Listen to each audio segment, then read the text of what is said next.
ಗಣೇಶಪ್ಪ, ನಾನ್ ಮಾಡಿರೋ ಎಲ್ಲಾ ತಪ್ಪು ಕೆಲ್ಸದ ಶಿಕ್ಷೆನ ನನ್ ಫ್ರೆಂಡ್ಸ್ ಕೊಟ್ಬಿಡು. ಯಾಕಂದ್ರೆ ಅದೆಲ್ಲ ಕಲ್ಸ್ಕೊಟ್ಟಿದ್ದೆ ಅವರು.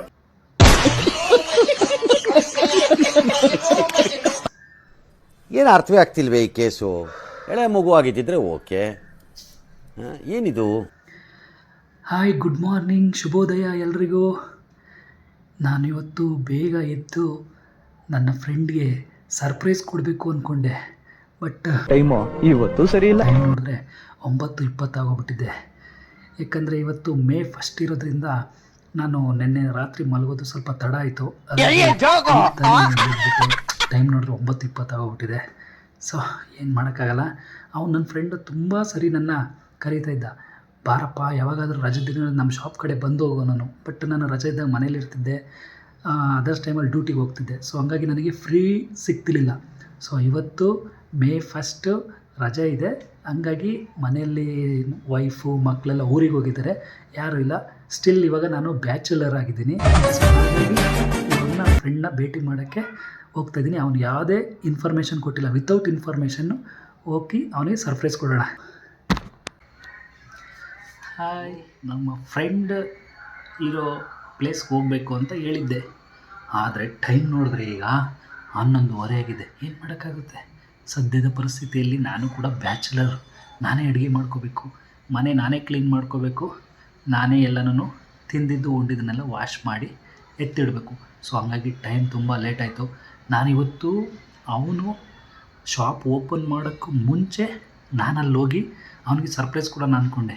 ಬಟ್ ಏನು ಮಾಡ್ತೀರಾ, ಟೈಮ್ ಇಷ್ಟೊತ್ತು ಆಗೋಗ್ಬಿಟ್ಟಿದೆ, 11:30 ಆಗೋಗ್ಬಿಟ್ಟಿದೆ. ಈಗ ಹೋದರೆ ಆಲ್ರೆಡಿ ಅವ್ನು ಶಾಪ್ ಓಪನ್ ಮಾಡಿರ್ತಾನೆ. ಆದರೂ ಅವನಿಗೊಂದು ಸರ್ಪ್ರೈಸ್ ಕೊಡೋಣ, ಬನ್ನಿ. ಇನ್ನೊಂದೇನಪ್ಪ ಅಂದರೆ, ನಮ್ಮ ಮನೆ ಇರೋದು 3ನೇ ಫ್ಲೋರಲ್ಲಿ. ಆ 3ನೇ ಫ್ಲೋರಿಂದ ಕೆಳಗೆ ಇಳಿದು ಮೇಲೆ ಹತ್ತಿ, ಕೆಳಗೆ ಇಳಿದು ಮೇಲೆ ಹತ್ತೋಷ್ಟೊತ್ತಿಗೆ ತಿರುಪತಿ ತಿಮ್ಮಪ್ಪನ ಬೆಟ್ಟ ಹತ್ತದಷ್ಟೇ ಎಕ್ಸ್ಪೀರಿಯೆನ್ಸ್ ಆಗುತ್ತೆ. ಏಕೆಂದರೆ ಈಗಾದರೂ ಪರವಾಗಿಲ್ಲ, ಬೆಳಗ್ಗೆ ಡ್ಯೂಟಿಗೆ ಹೋಗ್ಬೇಕಾದ್ರೆ ಇಳಿದ್ಬಿಟ್ಟು ಡ್ಯೂಟಿ ಮುಗಿಸ್ಕೊಂಡು ಮತ್ತೆ ಸಂಜೆ ಸ್ಟೆಪ್ಸ್ ಹತ್ತಿ ಮನೆ ಒಳಗೆ ಬಂದರೆ ಮತ್ತೆ ಕೆಳಗೆ ಹೋಗೋ ಮಾತೇ ಇಲ್ಲ. ಯಾಕಂದರೆ ಅಷ್ಟು ಹತ್ತಿ ಇಳಿಬೇಕಾಗುತ್ತೆ. ಈಗಾದರೂ ಪರವಾಗಿಲ್ಲ. ಆದರೆ ನನ್ನ ಮಗಳು ಸ್ಕೂಲ್ಗೆ ಹೋಗೋ ಟೈಮಲ್ಲಿ ಇದೆಯಲ್ಲ, ಬೆಳಗ್ಗೆ ಅವಳಿಗೆ 8:30ಗೆ ಸ್ಕೂಲ್ಗೆ ಡ್ರಾಪ್ ಮಾಡಬೇಕು. ಹಾಲು ಮೊಸರು ಏನಾದ್ರೂ ತಂದಿಲ್ಲ ಅಂದರೆ ಮತ್ತೆ ಹೋಗಿ ಹಾಲು ಮೊಸರು ತರಬೇಕು ಅಂತ ಹೇಳ್ಬಿಟ್ಟು ಅದಕ್ಕೆ ಬೇರೆ ಹೋಗಬೇಕು. ಇನ್ನೂ ಏನಾದರೂ ಮನೆಯವರು ಹೇಳಿರ್ತಾರೆ ಅನ್ಕೋ, ಅದನ್ನು ಏನಾದರೂ ಮಿಸ್ ಆಗಿದರೆ ಅದನ್ನು ತಗೊಬರೋಕ್ಕೆ ಏನಿಲ್ಲ ಅಂದ್ರೂ ಬೆಳಗ್ಗೆ ಮಗಳನ್ನ ಸ್ಕೂಲ್ ಬಿಡೋಕ್ಕೆ ಸ್ಟಾರ್ಟ್ ಮಾಡಿದಾಗಿಂದ ರಿಟರ್ನ್ ನಾವು ಡ್ಯೂಟಿಗೆ ಹೋಗೋ ಗ್ಯಾಪ್ ಒಳಗೆ ಒಂದು 5 ಸರಿ ಹತ್ತಿ ಇಳಿಬೇಕಾಗುತ್ತೆ. ಆ ಥರ ತಿಮ್ಮಪ್ಪನ ಬೆಟ್ಟನಂತಲೇ ಹೇಳ್ಬೋದು. ಸೊ ಹೀಗೆ ನಾನು ಸ್ಟೆಪ್ಸ್ ಇಳ್ಕೊಂಡು ಮನೆ ಕಡೆಯಿಂದ ಹೊರಟಿದ್ದೆ ನಮ್ಮ ಫ್ರೆಂಡು ಶಾಪ್ ಕಡೆಗೆ ಬೈಕ್ ಸ್ಟಾರ್ಟ್ ಮಾಡಿಕೊಂಡು. ಹೀಗೆ ರಸ್ತೆಯಲ್ಲಿ ಹೋಗ್ಬೇಕಾದ್ರೆ ನನಗೆ ಸುಮಾರು ವಿಚಾರಗಳು ಹಂಗೇನೇ ತಲೆಗೆ ಬಂತು.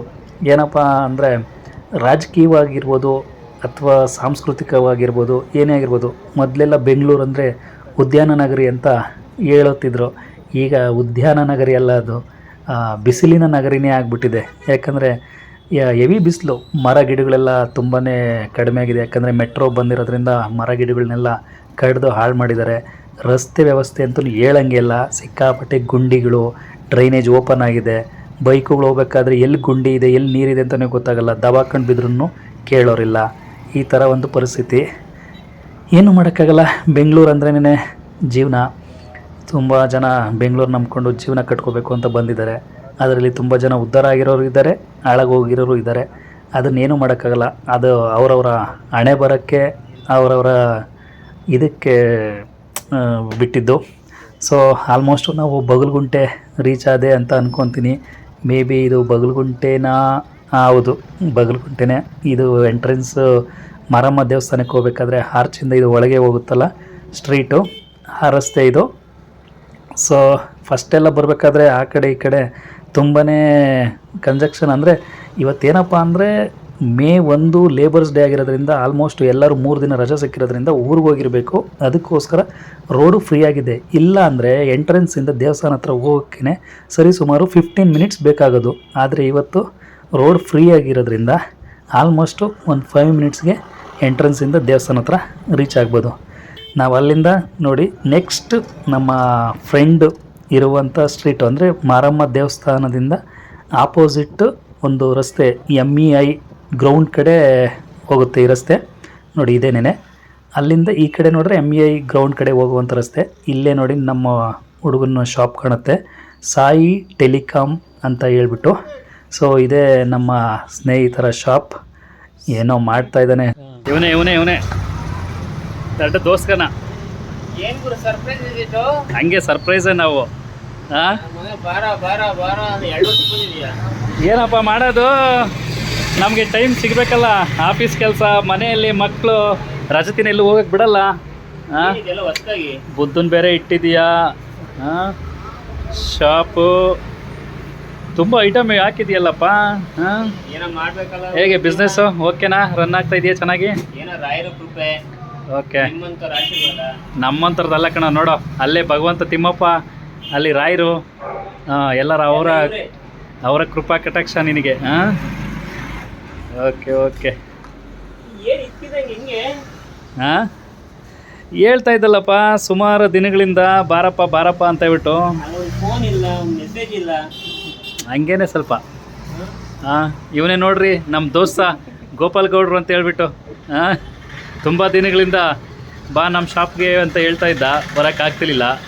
ಸೊ ಯಾವಾಗ ನೋಡಿದ್ರು ನನಗೆ ರಜೆ ಇದ್ದಾಗ ಮನೇಲಿ ಇರ್ತಿದ್ದೆ, ಇಲ್ಲಾಂದರೆ ಡ್ಯೂಟಿಗೆ ಹೋಗ್ಬಿಡ್ತಿದ್ದೆ. ಇವತ್ತು ಮೇ 1 ಲೇಬರ್ ಡೇ ರಜೆ ಇತ್ತು ನನಗೂ, ಅದಕ್ಕೆ ನೋಡೋಣ ಅಂತ ಹೇಳ್ಬಿಟ್ಟು ಸರ್ಪ್ರೈಸ್ ಕೊಡೋಣ ಅಂತ ಬಂದೆ. ಶಾಪಲ್ಲಿ ಇರ್ತಾನ ಇಲ್ಲ? ಕ್ಲೋಸ್ ಮಾಡ್ಬೇಕಾಯ್ತು. ಹೌದಾ, ಅದೇ ನಾನು ಅದೇ ಡೌಟ್ ಮೇಲೇ ಬಂದೆ. ಇನ್ನೂ ಸರ್ಪ್ರೈಸ್ ಆಗಿರೋದು. ಹಾಂ, ಅದೇ ಡೌಟಲ್ಲೇ ಬಂದೆ ನಾನು. ಹಾಗೆ ನಮ್ಮ ಫ್ರೆಂಡ್ನ ಮಾತಾಡಿಸ್ಕೊಂಡು ಮಾತುಕತೆ ಮುಗಿಸ್ಕೊಂಡು ಅಲ್ಲಿಂದ ಅವನ ಜೊತೆ ಹಾಗೆ ಟೀ ಕಾಫಿ ಕುಡಿದು ಅಲ್ಲಿಂದ ರಿಟರ್ನ್ ಅವ್ರ ಶಾಪ್ ಹತ್ರ ಅವನ್ನ ಡ್ರಾಪ್ ಮಾಡಿ ನನ್ನ ಪಾಡಿಗೆ ನಾನು ಮನೆ ಕಡೆಗೆ ರಿಟರ್ನ್ ಆದೆ. ಸೊ ನಿಮಗೆ ಯಾರಿಗೆ ಆಗಿರ್ಬೋದು ಆ ಲೊಕೇಶನ್ಲಿ ಬಗಲುಗುಂಟೆ MEI ಗ್ರೌಂಡ್ ಸುತ್ತಮುತ್ತ ಇರುವಂಥ ಯಾರೇ ಆಗಿರ್ಬೋದು, ನಿಮಗೆ ಮೊಬೈಲ್ ಆ್ಯಕ್ಸರೀಸ್, ಮೊಬೈಲ್ ಹಾಳಾಗಿರ್ಬೋದು ಅಥವಾ ನಿಮಗೆ temper glass, back pouch, otherwise laptops ಆಗಿರ್ಬೋದು, ನಿಮ್ಗೆ ಏನೇ ರಿಕ್ವೈರ್ಮೆಂಟ್ ಇದ್ರೂ ಡೈರೆಕ್ಟಾಗಿ ಶ್ರೀ ಸಾಯಿ ಟೆಲಿಕಾಮ್ ಅಲ್ಲೋಗ್ಬಿಟ್ಟು ನಮ್ಮ ಸ್ನೇಹಿತನ ಹೆಸರು ಗೋಪಾಲ್ ಗೌಡ, ಅವ್ರನ್ನ ವಿಸಿಟ್ ಮಾಡ್ಬೋದು. ನಿಮಗೆ ತುಂಬ ಜಿನಿಯನ್ನಾಗಿ ತುಂಬ ಕಡಿಮೆ ಬಜೆಟಲ್ಲಿ ನಿಮಗೆ ಎಲ್ಲ ಥರದ್ದು ಸರ್ವಿಸನ್ನು ಅವೈಲೇಬಲ್ ಮಾಡ್ತಾರೆ.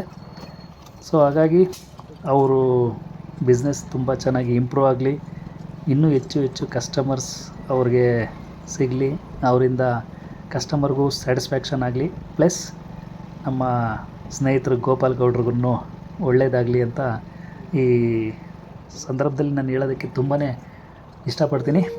ಸೊ ಇವತ್ತಿನ ವಿಡಿಯೋ ಇದಾಗಿತ್ತು. ನೆಕ್ಸ್ಟ್ ವಿಡಿಯೋದಲ್ಲಿ ನೀವು ಸಿಗೋಣ. ಎನಿ ಟೈಮ್ ಎನಿವೇರ್ ನಿಮಗೆ ಯಾವ ಥರ ವೀಡಿಯೋಸ್ ಬೇಕು ಅಂತ ನೀವು ನಮಗೆ ಮೆಸೇಜ್ ಮುಖಾಂತರ, ಕಾಮೆಂಟ್ಸ್ ಮುಖಾಂತರ ತಿಳಿಸಿ. ನಮ್ಮ ವಿಡಿಯೋ ಲೈಕ್ ಆದರೆ ಶೇರ್ ಮಾಡಿ, ಸಬ್ಸ್ಕ್ರೈಬ್ ಮಾಡಿ, ಬೆಲ್ ಐಕಾನ್ ಮೇಲೆ ಕ್ಲಿಕ್ ಮಾಡಿ ಅಂತ ಹೇಳ್ತಾ ಈ ವಿಡಿಯೋನ ಕಂಪ್ಲೀಟ್ ಮಾಡ್ತಾಯಿದ್ದೀನಿ. Thank you.